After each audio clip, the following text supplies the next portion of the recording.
नमस्कार दोस्तों, कैसे हैं आप सभी के सभी। आई होप सभी हेल्दी हैं, कंसिस्टेंटली प्रिपेयर कर रहे हैं। तो यार कुछ ही दिनों में आप लोगों का आईबीपीएस क्लर्क मेंस का एग्ज़ाम है।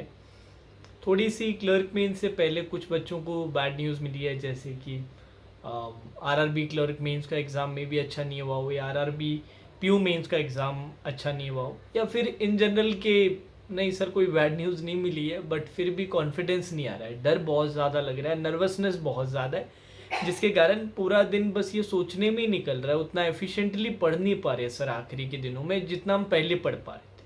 तो ये होना थोड़ा सा नेचुरल है, लाजमी है। जैसे जैसे आप पेपर के करीब जाते हो ना, तो नर्वसनेस ज़्यादा बढ़ती है, बेचैनी ज़्यादा बढ़ती है।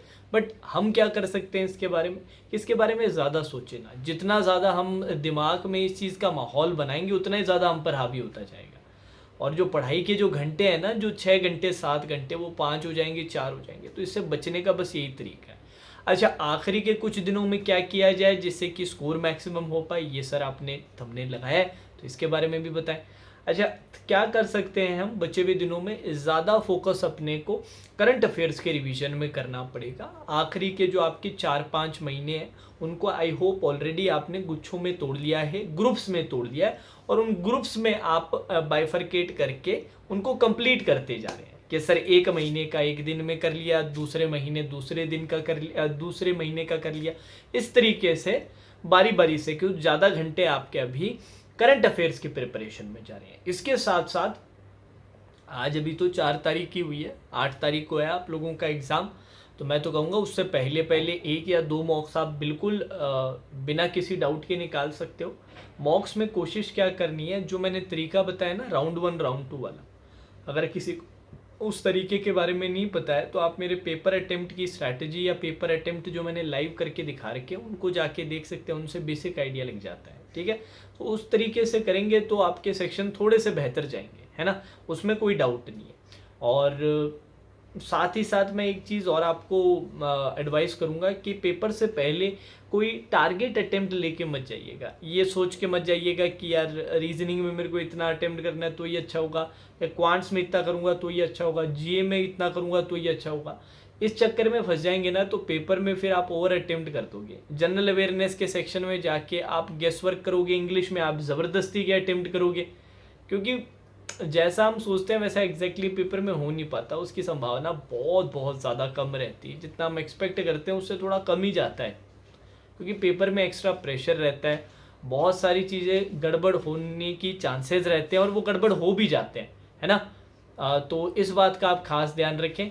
अच्छा, आपको पीछे वाले टीवी में मैम भी दिख रही होंगी। चलो, अच्छा चलिए। और इसके अलावा और क्या बता रहा था मैं? इसके अलावा यार और कुछ ऐसा तो है नहीं। पेपर का लेवल काफ़ी अच्छा रहेगा। RRB PO mains, RRB clerk mains, इनसे काफ़ी बेहतर रहेगा। क्लर्क मेंस तो बिल्कुल ही लल्लू पेपर था, आरआरबी पीओ मेंस से काफ़ी बेहतर आपको देखने को मिलेगा। रीजनिंग का सेक्शन काफ़ी अच्छा रहेगा। तो वही राउंड्स वाली स्ट्रैटेजी बड़ी काम आती है। और जो चीज़ों का ध्यान रखना है, जो मैंने भी ध्यान रखा था, और जो ज़्यादातर जो अच्छा स्कोर करते हैं बच्चे, जो एग्ज़ाम्स क्लियर करते हैं, वो इस चीज़ का ध्यान रखते हैं कि जो डुएबल पार्ट है ना यार, उसको ज़रूर ढूंढे पेपर के अंदर। तभी मैंने आपसे बोला कि यार 8 तारीख का जो पेपर है उससे पहले पहले आप 2 मॉक्स तो ज़रूर निकालें, और उसमें ये चीज़ ट्राई करें कि यार अपने डुएबल वाला पोर्शन निकाल पा रहे हैं कि नहीं निकाल पा रहे। अब मेरे स्टूडेंट्स को तो मैंने बहुत कई महीनों से ही कह रखा है कि ये काम आपको करना है, तो करते करते अब मैं उम्मीद कर रहा हूँ कि वो लोग तो कुछ लायक तो बन ही गए होंगे, कुछ तो इसमें महारत हासिल कर ही ली होगी कि सर चीज़ों को आइडेंटिफाई करना और उन्हें पहले अटेम्प्ट करने की कोशिश करना। बाकी बहुत ज़्यादा टेंशन लेने की ज़रूरत है नहीं। अब तो कुछ ही दिन बचे हैं, कुछ दिन में बस वो मेंटेनेंस पीरियड चलता है यार। अब ऐसा तो नहीं कि कुछ कमाल कर देंगे सर आखिरी हफ्ते में 10 दिन में। तो वो सिलेक्शन तो उसका ही होना है जो पिछले 2-3-4 महीनों से पढ़ रहा है, लगातार मीन्स के लिए बढ़िया से प्रिपरेशन कर रहा है। ये मेरा ऑनेस्ट ओपिनियन है। बाकी पढ़ाई कभी भी करना ख़राब नहीं जाती। अब क्या सर, हमें तो इतना टाइम हुआ ही नहीं, हम तो पिछले 15 दिन से ही पढ़ाई कर रहे हैं, नहीं तो हमारा सिलेक्शन ही नहीं होगा। चांसेस कम है, चांसेस तो कम है सिलेक्शन के। बट ये 15 दिन की पढ़ाई आप सिर्फ आईबीपीएस क्लर्क मेंस के लिए नहीं कर रहे, ये आगे आईबीपीएस पीओ मेंस में भी काम आएगी, एसबीआई पीओ मेंस में भी काम आएगी, उसके आगे जो भी आप बैंक रिलेटेड एग्जाम्स देंगे उनमें भी काम आएगी।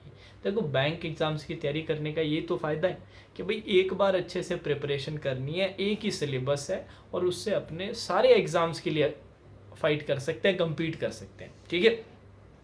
तो टेक्निकल साइड पे जाए तो मैं आपसे कहूँगा कि जीए का रिवीजन कीजिए, बढ़िया से रिवीजन कीजिए। और रीजनिंग और क्वांट्स में तो अपने को राउंड 1 राउंड 2 वाली स्ट्रैटेजी लगानी ही लगानी है।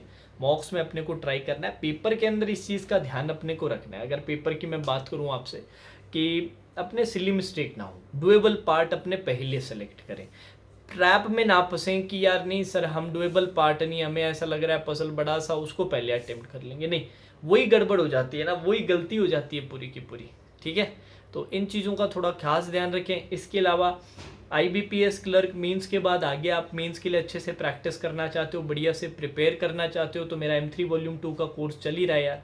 कोई ज़्यादा पैसे भी नहीं है, 500 रुपये का वो कोर्स है, और उसमें 40 रीजनिंग 40 क्वांट के सेशन हम करवा रहे हैं, जिसमें कुछ सेशंस ऑलरेडी हो चुके हैं, लाइव फॉर्म में भी अवेलेबल है, रिकॉर्डेड में भी बाद में अवेलेबल है। हाँ जी, तो अगर आप हाई लेवल की प्रैक्टिस करना चाहते हो, क्योंकि गेम पूरा प्रैक्टिस का है यार, to be honest, concept clear आप इनिशियली करते हो, उसके बाद तो प्रैक्टिस ही करना होता है।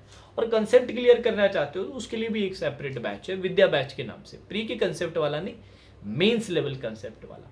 तो वो वहाँ से भी आप कर सकते हो चाहो तो। अब कंसेप्ट कर लिया है, प्रैक्टिस बढ़िया हाई लेवल पे SBI PO IBPS PO means level पे करना चाहते हो, उसके लिए M3 वॉल्यूम 2 है ही, 500 रुपये का वो कोर्स है, उसमें कोई इतना खास इन्वेस्टमेंट भी नहीं है, और बहुत ही क्वालिटी कंटेंट है। आपको इतना मज़ा आएगा ना वो सेशंस लगा के, एकदम मतलब अलग लेवल की प्रैक्टिस हो जाएगी, एग्ज़ाम रेलिवेंट प्रैक्टिस हो जाएगी। तो उसका लिंक भी मैंने नीचे डिस्क्रिप्शन में डाल दिया है, साथ में अपनी टेलीग्राम ID व्हाट्सएप नंबर भी डाला है। अगर आप लोगों को कोर्स के रिगार्डिंग कोई भी डाउट हो, कोई भी क्वेरी हो कि सर क्या होगा कवर, क्या नहीं होगा, कुछ जो भी पूछना चाहे वहाँ पे आप मुझसे पूछ सकते हैं। बाकी मेरी तरफ से आप सभी को बेस्ट ऑफ लक है। मुझे पूरा विश्वास है, अगर जो बच्चा अच्छे से मेहनत करता है, सिंसियरली मेहनत करता है, उसको कोई नहीं रोक सकता अच्छा करने से। ठीक है, best of luck, take care.